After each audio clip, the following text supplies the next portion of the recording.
So இன்னைக்கு நம்ம பார்க்க போகிறது ஒரு very important concept, right? In terms of நீங்கள் கோடிங்காக இருக்கட்டும், நீங்கள் டேட்டா சயின்டிஸ்டாக இருக்கலாம், இல்லை ஒரு கோர் ஃபுல் ஸ்டாக் டெவலப்பர் யாராக இருக்கலாம். நீங்கள் கோடிங் பண்ணுற ஆளாக இருந்தால் இது ரொம்ப ரொம்ப இம்பார்ட்டண்ட்டான வீடியோவாக இருக்கும், ரைட்? ஸோ இது நான் கற்றுக்கிட்ட இதெல்லாம் கற்றுக்கிட்ட எக்ஸ்பீரியன்ஸ். ஸோ இது உங்களுக்கு ரொம்ப யூஸ்ஃபுல்லாக இருக்கும்னு நினைக்கிறேன். ஸோ இந்த கோட் பாருங்கள், உங்களுக்கு பைத்தன் ஃபெமிலியராக இருந்தால் இந்த கோட் புரியும்னு நினைக்கிறேன், ரைட்?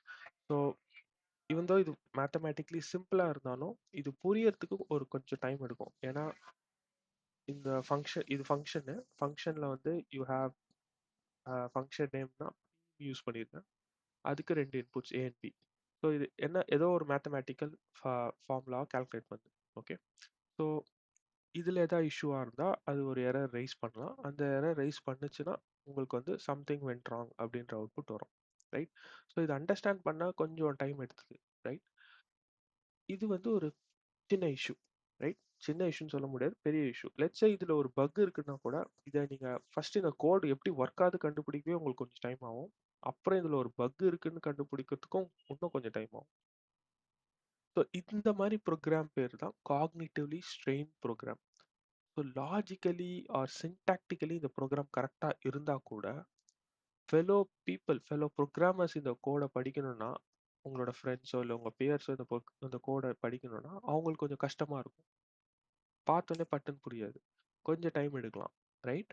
ஈவன் தோ பைத்தானில் எக்ஸ்பர்ட்டாக இருந்தால் கூட sometimes it is difficult, right? இப்போ ஒரு புதுசாக ஒருத்தர் வந்து உங்கள் கோட் பார்க்குறாரு, இல்லை நீங்களே வந்து ஒரு 3 மாதம் கழிச்சு இந்த கோடை பார்க்குறதா கூட உங்களுக்கு டப்புன்னு புரியாது. அதுதான் காக்னிட்டிவ்லி ஸ்ட்ரெயின் ப்ரோக்ராம்னு சொல்கிறேன், ரைட்? ஸோ இதை எப்படி கவுண்டர் பண்ணலாம், எப்படி இதை பெட்டராக ஆக்கலாம்? ஸோ இதில் என்னென்ன ப்ராப்ளம்ஸ் அப்படின்றத நான் இதை மென்ஷன் பண்ணியிருக்கேன், ரைட்? ஒரு ஃபங்க்ஷன் நேம் வந்து பைத்தன் வந்து உங்களுக்கு ஃப்ளெக்சிபிலிட்டி கொடுக்குது. நீங்கள் ஒரு ஃபங்க்ஷன் நேமை அந்த ஒரு ஒரு வேர்டில் நீங்கள் சொல்லலாம் அந்த ஃபங்க்ஷனில் என்ன நடக்க போகுதுன்னு. பட் இந்த கேஸில் வந்து பீன்ற ஒரு கேரக்டர் யூஸ் பண்ணியிருக்கனால டஸ் தப்புன்னு பார்த்தா புரியாது இந்த ஃபங்க்ஷன் என்ன பண்ணுதுன்னு, ரைட்? நெக்ஸ்ட் வந்து unclear variable name. So A and B,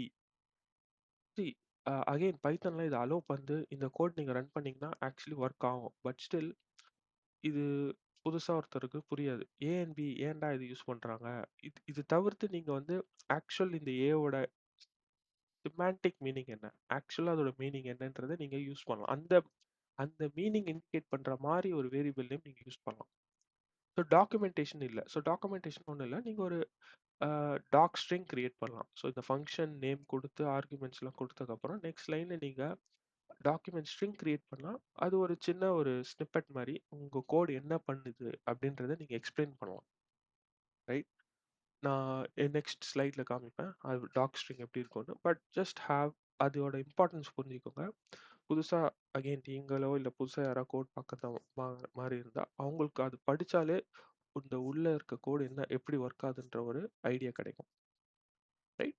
அப்புறம் இதில் எக்ஸப்ட் பிளாக் பாருங்கள். எக்ஸப்ட் பிளாக்ன்றது உங்கள் ப்ரோக்ராம் எதாவது எரர் ஆச்சுன்னா அந்த எரரை நீங்கள் வந்து ஆல்ரெடி அந்த என்ன எரரில் ஃபெயில் ஆகும் நீங்கள் இண்டிகேட் பண்ணிட்டீங்கன்னா அந்த எக்ஸப்ட் பிளாக் வந்து அந்த எரரை கேட்ச் பண்ணிடும். கேட்ச் பண்ணிவிட்டு அந்த எக்ஸப்ட் பிளாக்குள்ளே என்ன கோடு இருக்கோ அது எக்ஸிக்யூட் ஆகிடும். இதுதான் எக்ஸப்ட் பிளாக்கோட வேலை. பட் இந்த கேஸில் பார்த்தீங்கன்னா எக்ஸப்ட் பிளாக்ன்றது ஃபோக்கஸ்டாக இல்லை. உங்கள் கோடு வந்து எந்த விதமான பக்கில் வேணாலும் ஃபெயில் ஆகலாம், ரைட்? ஸோ இந்த வெறும் எக்ஸப்ட்னு போட்டனால என்ன ஆகும், எந்த எரரில் ஃபெயில் ஆனாலும் ஃபெயில் ஆகாமல் ஜஸ்ட் சம்திங் வென்ட் ராங்ன்ற ஸ்டேட்மெண்ட்டை பிரிண்ட் பண்ணு அப்படின்னு தான் சொல்கிறோம். பட் யூஸ்வலாக எக்ஸப்ட் பிளாக்ன்றது யூஸ் பண்ணக்கூடாதுன்னு சொல்லுவாங்க. பட் ஸ்டில் நீங்கள் யூஸ் பண்ணால் கூட ட்ரை அண்ட் எக்ஸப்ட் சொல்கிறேன், யூஸ் பண்ண மாட்டாங்க. பட் ஈவன் நீங்கள் யூஸ் பண்ணால் கூட ஃபோக்கஸ்டாக அது வைக்கணும். ஃபோக்கஸ்னா என்னென்னா ஆக்சுவலாக என்ன எரரில் ஃபெயில் ஆகும். சின்டாக்ஸ் எரராக இருக்கலாம், வேல்யூ எரராக இருக்கலாம், எந்த விதமான எரராக இருக்கலாம். நீங்கள் ஆக்சுவல் எரர் என்னவோ அதோட சேர்த்து ஆட் பண்ணிடணும் எக்ஸப்ட் பிளாக்ல. அப்படி போட்டிங்கன்னா உங்களுக்கு பெட்டராக புரியும். ஓகே, இது இந்த எரரால் ஃபெயில் ஆக சான்ஸ் இருக்குது அப்படின்னு. ஸோ ஓவராலாக சொல்லணும்னா இது difficult to follow code. So இந்த மாதிரி ஒரு கோடு வந்து புரியறதுக்கே வந்து ஒரு 5-6 நிமிஷம் ஆகிடும். ஸோ பார்க்குறவன் என்ன நினச்சிப்பான், இதை புரிஞ்சுக்கிறதுக்கு நானே எதுக்குடா இதை ரீயூஸ் பண்ணும், எனக்கு என்ன ப்ராப்ளம் தெரிஞ்சால் நானே ஒரு 2 மினிட்ஸில் இந்த கோட் பண்ணிவிடுவேன். இல்லை சி ஹியூமன்ஸை விடுங்க, ஈவன் ஒரு எல்எல்எம் வந்து உங்கள் கோடை பார்க்குதுன்னா கூட அதுக்கே கஷ்டமா இருக்கும் புரியறதுக்கு. ரைட்? ஸோ இத இத எப்படி பெட்டர் ஆக்கலாம்? ஸோ நீங்க வந்து ஒரு standard open source repository like பைடார்ச்சோ, டென்சர்ஃப்ளோ இந்த மாரி அ நெறைய கான்ட்ரிபியூஷன்ஸ் பண்ணியிருக்க ஓப்பன் சோர்ஸ் ப்ராஜெக்ட்ஸ் எத்தனையோ, அதெல்லாம் ஒரு ஸ்டாண்டர்ட்ஸ் ஃபாலோ பண்ணுவாங்க. ரைட்? ஸோ பெப்பெக் ஸ்டாண்டர்ட்ஸ் பைத்தன் வேர்ல்ட்ல வந்து ரொம்ப இம்பார்ட்டன்ட். இதுல பார்த்தீங்கன்னா, ஸோ அதே கோட் இதுக்கு முன்னாடி பார்த்த கோடே தான் நான் வந்து காக்னிட்டிவ் ஈஸ் கோடா இருந்தா இது எப்படி இருக்கும்? ரைட்? அ பார்த்தோனே புரியணும். So you can start with a function name. Function நேமே ஃபோக்கஸ்டா இருக்கணும்.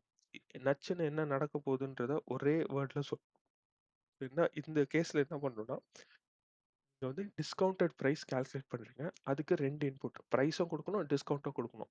ஸோ அது 2 இன்புட் குடுத்தீங்கன்னா, உங்களுக்கு டிஸ்கவுண்டட் பிரைஸ் கால்குலேட் ஆகும். இவ்வளோதான் இந்த ஃபங்ஷனோட வேலை. இது வந்து எனக்கு just from the function name and வேரியபிள்ஸ்லயே தெரிஞ்சுது. ஓகே. பட் ஸ்டில் நீங்க என்னதான் காக்னிட்டிவ் ஈஸா அடிச்சா கூட, லாஜிக்கலி தப்பா போனா உங்க கோட் ஃபெயில் ஆக சான்ஸ் இருக்கு. பட் ஸ்டில் ஒருத்தவங்களுக்கு பார்க்கணும் புரியும். இந்த மாரி கோட் இருந்தா. நெக்ஸ்ட் வந்து ஃபங்ஷனல் டிஸ்கிரிப்ஷன். அதுவும் வந்து யூஸ்ஃபுல்லா இருக்கு. என்ன இன்புட்ஸோட டைப் என்ன? இன்புட்ஸ் அந்த இன்புட்ஸோட டிஸ்கிரிப்ஷன் என்ன? அது ரொம்ப முக்கியம். அப்புறம் இது என்ன அவுட்புட் வரப்போகுது? இதுலேருந்து என்ன அவுட்புட் வரப்போகுது? அதோட டேட்டா டைப் என்ன? ரைட்? அப்புறம் இந்த கோட்குள்ள பாருங்க, அழகா கண்டிஷன் யூஸ் பண்ணியிருக்காங்க. சப்போஸ் இன்புட் வந்து இந்த ரேஞ்சில நீங்க குடுக்கலைன்னா, அதாவது டிஸ்கவுண்ட் ரேஞ்ச் வந்து வித்தின் திஸ் இல்லைன்னா, அது தப்பு. ரைட்? ஸோ அதுக்கு வந்து இவங்க வேல்யூ எரர் ரைஸ் பண்றாங்க. நெக்ஸ்ட் ஆக்சுவல் ஃபார்முலால அழகா அந்த வேரியபிள் நேம் பார்த்தோனே புரியிற மாரி இருக்குல்ல. ஏ, பி இருந்திருந்தா கொஞ்சம் கன்ஃப்யூசிங்கா இருந்திருக்கும். பட் இது இன்னும் ரீடபிளா இருக்கு இந்த கோட். ரைட்?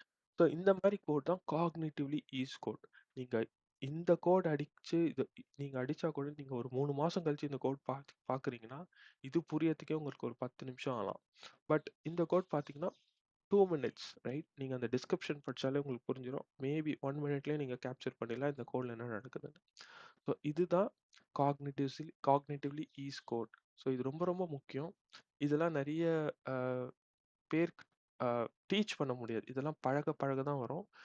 நான் எங்க ஒர்க்ல நெறைய இஷ்யூஸ்லாம் ஃபேஸ் பண்ணியிருக்கோம். காக்னிட்டிவ்லி ஈஸ் கோட் இல்லாம இருந்திருந்தா, உங்கனால டீபக் பண்றதே கஷ்டம். அத் காக்னிட்டிவ்லி ஸ்ட்ரெயின் கோடாலேயே நெறைய ப்ரொ ப்ரொ ப்ரொடக்ஷன்ல நெறைய இஷ்யூஸ் வர காரணம் இருக்கு. ரைட்? ஸோ நீங்க இந்த மாரி காக்னிட்டிவ் ஈஸ் கோட் பண்ணுங்க. மத்தவங்களுக்கும் யூஸ்ஃபுல்லா இருக்கும். உங்களுக்கும் உங்க கோட் பார்க்கறதுக்கு யூஸ்ஃபுல்லா இருக்கும். நீங்க இண்டஸ்ட்ரி ஸ்டாண்டர்ட்ஸ்லாம் போனீங்கன்னா, இது கம்பல்சரியா ஃபாலோ பண்ண வேண்டியது. ஓகே. இந்த வீடியோ புடிச்சிருந்தா லைக் பண்ணுங்க, சப்ஸ்கிரைப் பண்ணுங்க. வேற யாருக்குன்னா இந்த வீடியோ யூஸ்ஃபுல்லா இருக்குன்னா, ப்ளீஸ் அவங்களுக்கு ஷேர் பண்ணுங்க. Thank you.